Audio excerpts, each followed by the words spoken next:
Welcome to Be Customer Led, where we'll explore how leading experts in customer and employee experience are navigating organizations through their own journey to be customer led, and the actions and behaviors employees and businesses exhibit to get there.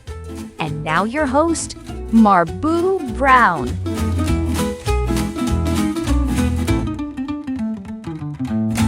Hi, everyone, and welcome to another episode of Be Customer Led, where we love to bring you practical insights and nuggets that you can use to enhance the customer experience journey at your company, at your business right away. Today, we have another guest lined up for you to keep those insights and nuggets coming. He is an outstanding executive that I had the privilege of working with during my time at Amazon, and someone whose wealth of experience driving customer obsession is invaluable to draw upon. With that, let's welcome Tim Mueller-Hickler to the program. Tim, welcome, and thank you for joining us. Thank you, Marbu. Hello, everybody. It's delightful to be here. Thank you. I'm so glad you could join us. Customer obsession is my passion. I even wrote a book about it called Blueprint for Customer Obsession. But meanwhile, I am a firm believer that when you look at a subject from different vantage points, you get different kinds of aha moments. And so I'm excited about this opportunity to delve into customer obsession with you on Be Customer Led and give our listeners visibility into that subject from your vantage point, Tim. But there's something we love to do with everyone now we bring on the program, and that's to first give people some visibility into your career journey. And so why don't you start by sharing a little bit of that with the listeners so they can get familiar with who you are and how you got to the point that you are now. So Sure. Absolutely. I'll try to keep it short. Well, as you may remember from our days working together, I grew up in Europe. And so I never lived in an English-speaking country until I went to college in the US. And so that was a great background in terms of preparing me to work with people from all over the world. And it's something that I think I benefited from. Career-wise, my first job was working the front desk of a Courtyard by Marriott. It was one of my first jobs. As I was thinking about this chat we're having, I was like, well, that's probably what got me started on my journey around career obsession, because you have to be it's a really customer facing job. After that, I spent 10 years with American President Lines, which is a steamship line. So moving containers on ships all over the world. And I managed trucking terminals and ports throughout the southern US and Latin America. And that was also another operations job that was very customer focused, right? Because that business is all about getting goods to customers on time in a very reliable and repeatable manner. After doing that for 10 years, I joined Sun Microsystems.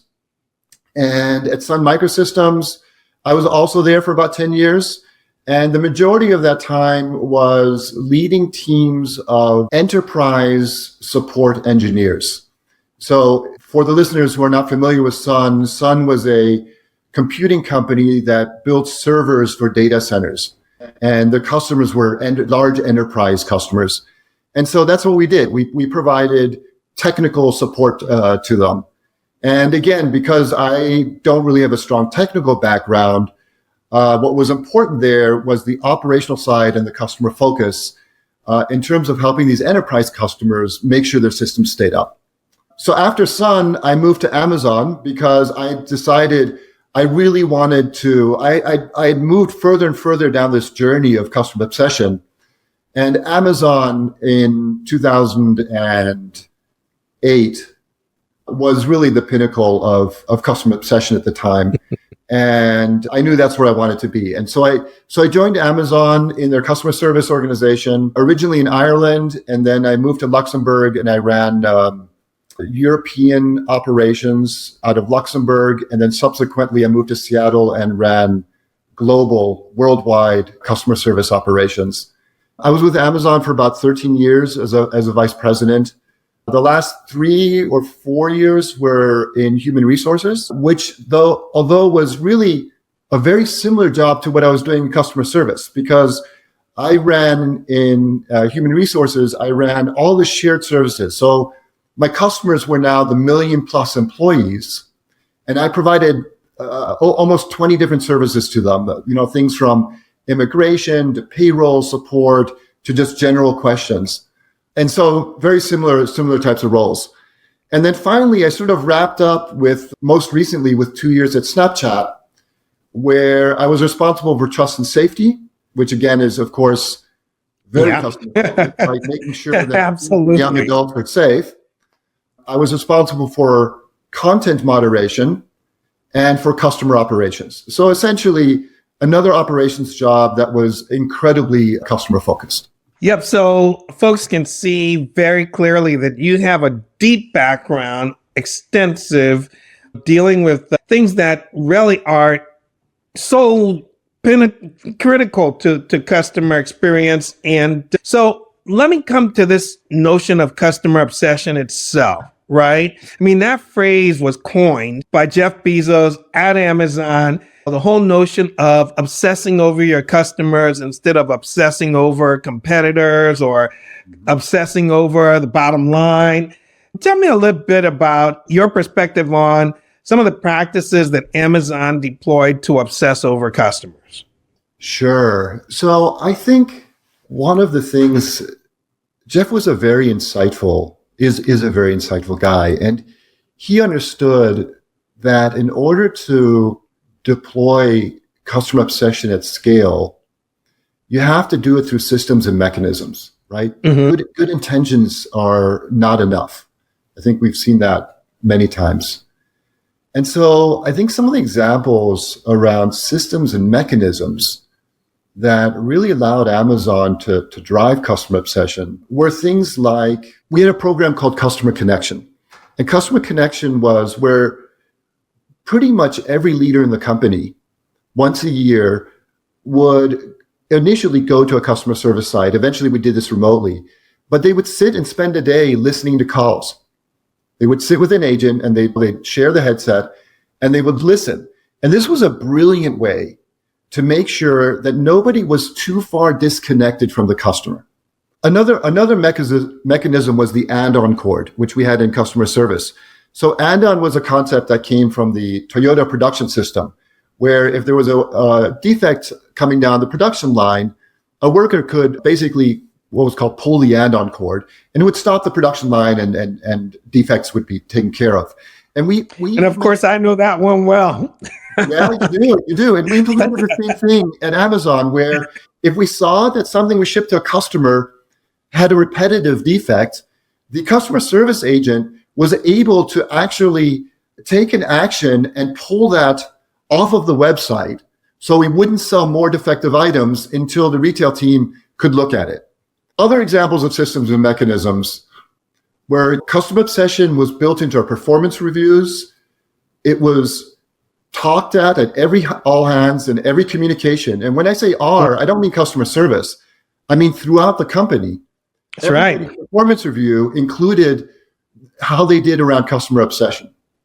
So, in fact, if you went to a Seattle all hands, every one of those all hands had like these leadership principles that were the theme of that all hands, right? Continue, Tim. Yeah, no, that's absolutely right. I mean, it's fun to reminisce about this stuff because we learned a lot there, right? And I think the last point on this is it's also really important to have a mechanism that shares customer pain points with the company broadly, and also customer wins and communications. Mm-hmm. Because that's another way that you regularly keep the customer front and center to everybody in the company. And so to anybody listening to this, you should really reflect about whether you have a mechanism that accomplishes that in your company. Before we move off this topic, you've used that expression mechanism a number of times. And I know that at Amazon, we had a very specific meaning for that. I mean, often in business, you hear people say, hope is not a strategy. Well, at Amazon, when we use that expression mechanism, that was the ultimate way of saying, you know what, hope is not a strategy. We have to codify this in some way so that it's repeatable and all of those kinds of things. So why don't you say a little bit about how we meant that word when we use that word mechanism at Amazon?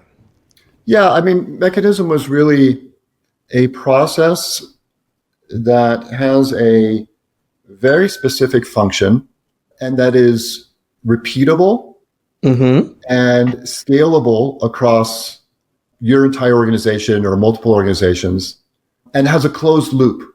And that closed loop usually means a measurement system so that you know that the mechanism is working.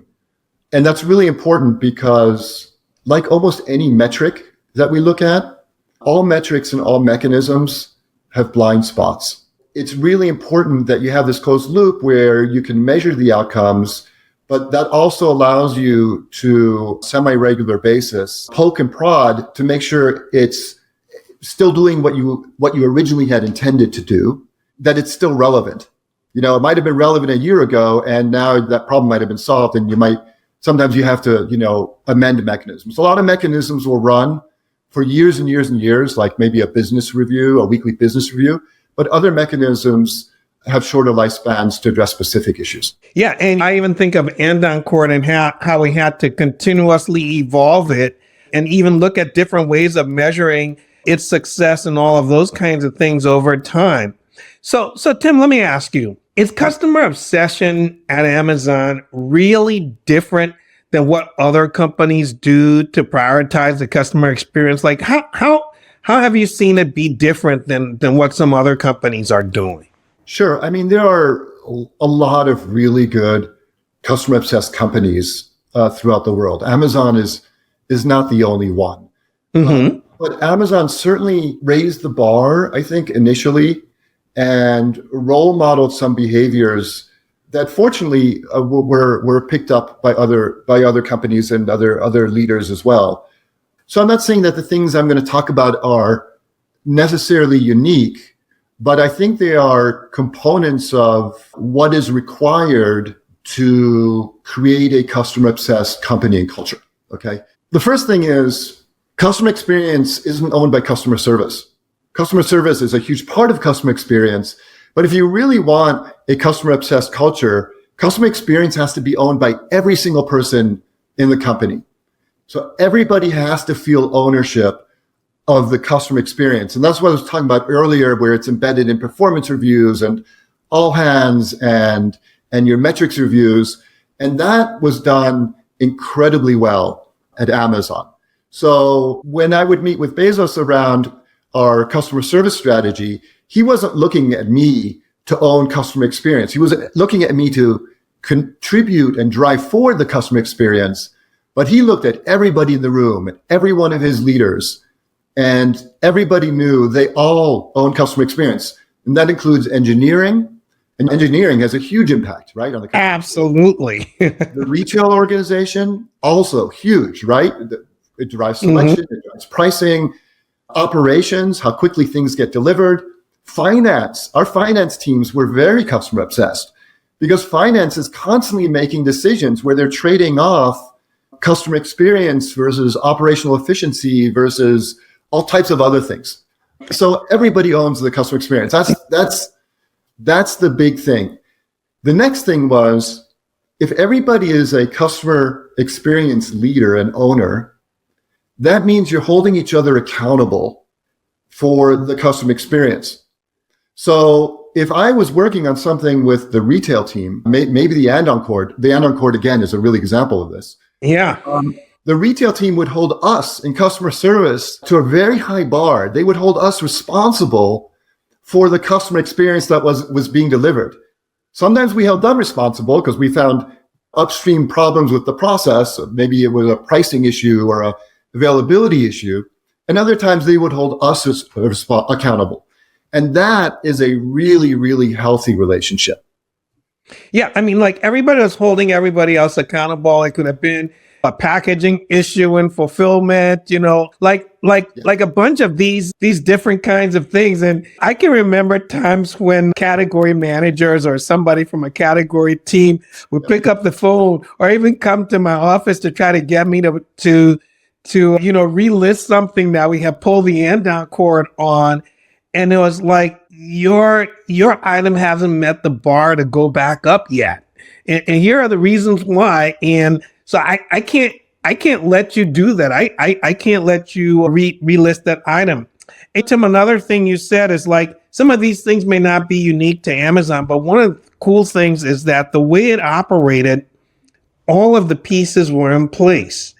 And I think that contributed to this whole notion of customer obsession. Whereas in some places you might have one bit of it here and one bit of it there, but maybe you don't have all the pieces necessarily coming together with the kind of emphasis that you mentioned. So you led one of the most decorated customer service organizations on the planet. Tell me a little bit about how customer obsession shaped the way that Amazon customer service itself operated. Yes, absolutely. I mean, I think we were really fortunate to be there during sort of the golden days when innovation and customer obsession was moving really fast, right? Some of the things around customer obsession that shaped the way we operated in customer service, I think there were a couple. And this is kind of an interesting, the secret sauce. Yeah, I'm going to share the secret sauce of the success for customer service at Amazon. And the secret sauce, or one part of it, was we had really customer-friendly policies, right? So we had policies that allowed our agents to say yes and to solve problems. And the reason this is important is you can take the best customer service agent in the world, but if you put them into a company that doesn't have customer-friendly policies, and I'm not going to name any examples just to be nice, but they're not going to be able to do much. But if you have customer-friendly policies, then you can operate at scale and hire people from around the world, and they will be able to solve problems for customers and say yes and be able to help them. And so that, in many ways, is and was the secret sauce. There were other things, though, that were really important. We had a set of tenets, and tenets are a set of values or guidelines or even guardrails that help all of us, from the agent to the leader of the organization, make decisions on behalf of the company and on behalf of the customer. And so a couple of examples of our tenets in customer service were things like reduce customer effort. Yeah. Well, reduce customer effort is, by the way, it's very hard to write good tenets because they have to get to the core of what you really want in your relationship. But reduce customer effort is a really powerful tenet because it applies to engineering, it applies to operations, it applies to customer service. And anytime you reduce customer effort, you're making things easy for the customer, which is one of the durable truths, right? I think one of the durable truths that we've learned is we'd rather have things that are low effort than high effort, almost all the time, certainly in our shopping experience. Another tenet was treat every customer as a friend. Right? And I love this one because it's so relatable. And I always used to use examples about this when I was talking to our agents, whether they be in the US or the Philippines or wherever they were in the world, right? We had agents all over the world. And this was one that everybody could relate to because everybody knew what it felt like to have a friend. And everybody knew what kind of help or service they would provide if it was their friend on the other end of the line, on the phone. And all we were saying is, look, just treat your customer that way. So tenets were so we had customer-friendly policies, we had tenets. Another thing that really helped was Gemba. So Gemba is, again, a practice that comes from Japan, from the production systems there. And it's basically the notion that the value of the work is created at the front line where you interact with the customer. And part of Gemba is for people who are not on the front line, like process managers, people managers, leaders, to go to the front line and observe, and then find out and ask some very specific questions around what's not working for the customer. How can I help? There's some very specific questions that you can ask. And this is an amazing way to, again, inform yourself what's happening in the front line and to get feedback from the people who are interacting directly with your customer, because they know things you don't know. They know how the tools are working or not working. They know what customers like and what they don't like. They know all kinds of stuff that doesn't come up in your metrics reports.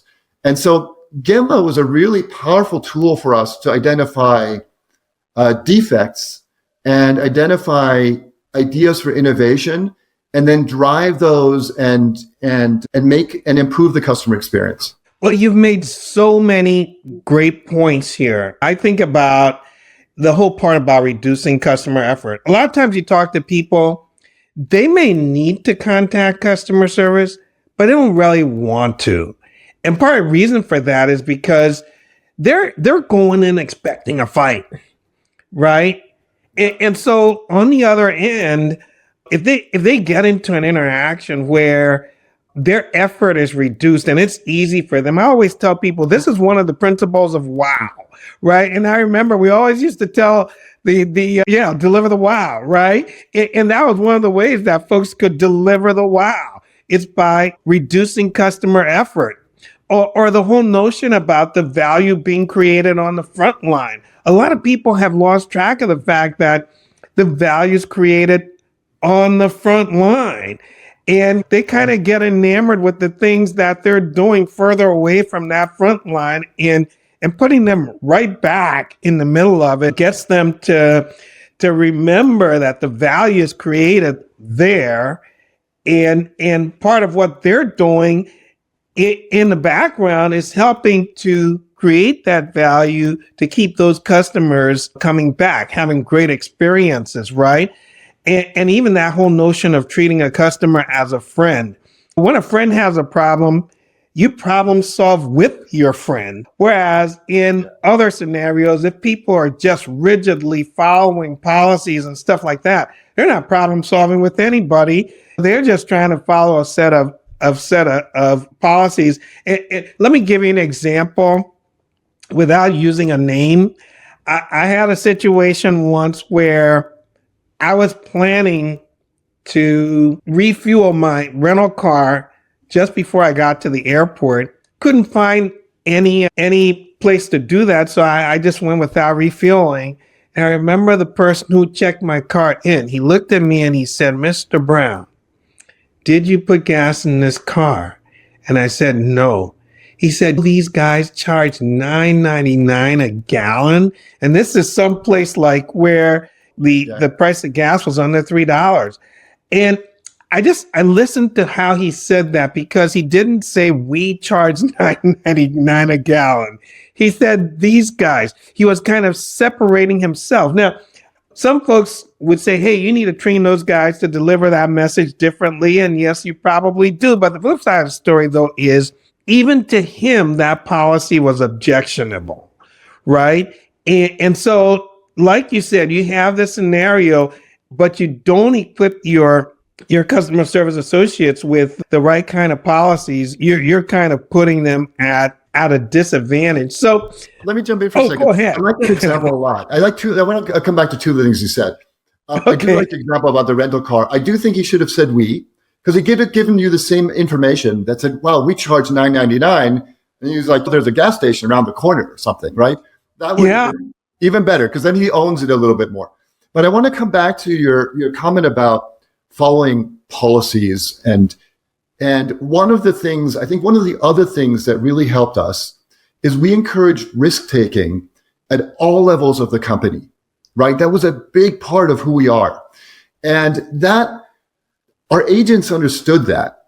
And so taking a risk on behalf of the customer was something that we encouraged and we celebrated.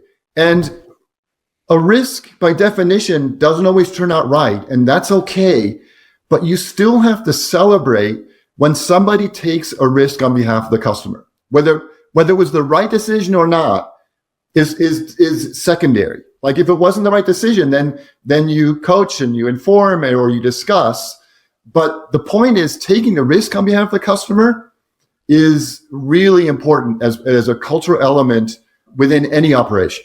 Absolutely. And I think the whole notion of one-way doors and two-way doors, which was also part of the culture, helped people to understand, the different levels of risks that they could take and help them make those kinds of decisions in a more informed way. So Tim, you mentioned about how other organizations were involved in making customer obsession come alive, right? Mm-hmm. Why don't you say a little bit about some of those other organizations and some of the things that they did to help fuel customer obsession? I think there's a couple of things here. We've talked about a number of them, right? The add-on cord is a very cross-functional, cross-company type mechanism. Our weekly business reviews, what are called WBRs, or sometimes they were monthly, would involve other teams. So they would involve the retail organization or many times, almost always the operations team. So for example, in Q4, we had daily meetings with operations, right? Where we looked at how things were going, what was not working well, how the logistics organization was working, how we needed to pass information between the organizations to make sure it got to the front line and to the customers. Another really important practice, which is similar but different to the customer connection that I spoke about earlier, where leaders from the company would come to customer service and do basically side-by-sides, was this concept of walking the store. Mm-hmm. And walking the store meant that all of us would go on the website and we would test what the customer experience was like, right? And you didn't test it just for your organization. So I didn't just maybe make calls into customer service to see how that worked, but it was, you really explored the website to find the things that were working well or not working well. And walking the store is something that everybody needs to do in their business for a whole bunch of reasons, right? For one thing, don't ever go to an interview with a company if you haven't really researched how their business works. And that usually means going on their website, maybe opening a ticket, maybe calling in, maybe ordering a product. It can be all kinds of things. That's interesting. You brought an example to mind. I think, Amazon.in in India, where most of the end users used Android phones. And Amit had all of his leaders basically say, all of you have to use Android phones. All of you have to use the app on the Android phones. So you'll actually know what your customers are experiencing. So you'll be able to help deal with that. Like when you were talking about the website and everything like that, how, because most of the customers were in that space, it was like, hey, everybody has to understand that space to the nth degree so they can understand what those folks are experiencing. Another example is when you're setting goals, right? Goal setting is very, very important. It is. Goals can, you'll change your goals and modify them throughout the year, but proper goal setting is incredibly important. And that applies to customer obsession. So if you're, let's say I was going to, every year we signed up to improve the customer experience by a certain number of percentage points. In this case, it's probably customer sat. Well, I can't sign up for that on my own. Before I sign up to whatever it was, an 8%, a 12% improvement year over year, I would need to go and talk to the engineering team and say, look, what are you going to sign up for that's going to help me improve the customer satisfaction? And then I'd go to retail and do the same. And then I would go to the logistics organization and I say, listen, what are you doing around the delivery system that is going to help me improve customer sat? And when I had all those elements and I had buy-in from all of those organizations, that's when you set that's when you can write a proper goal that can span a year. And so that's another example of how you collaborate around customer obsession. Cool. So a couple more questions for you.